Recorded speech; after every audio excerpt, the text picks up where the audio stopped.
Продолжается осенний призыв в армию. В Хангаласском Улусе состоялась очередная отправка призывников. О том, как идет призывная кампания, смотрите в следующем сюжете.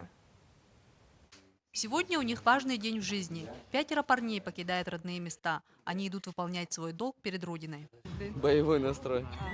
Ну как ты собираешься там служить? А служи достойно. По Хангаласскому Улусу план выполнен более чем на 50%. В этом году призывники, имеющие высшее образование, имеют право поступить на контрактную службу. Граждане, имеющие повестки, но не приходящие в отдел военного комиссариата, по достижении 27 лет получает не военный билет, а справку установленного образца, в которой написано, что он уклонялся от военной службы. 23 декабря будет закончена последняя отправка в армию. По итогам работы Хангаласский военкомат всегда выполняет норму по призыву.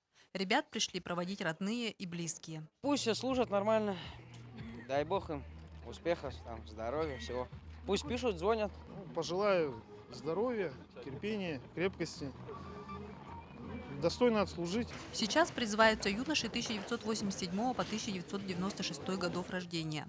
Радует то, что в Хангаласском Улусе показатель годности один из самых лучших по республике. Сарглана Ильина, Александр Ирков, НВК Саха, Хангаласский Улус.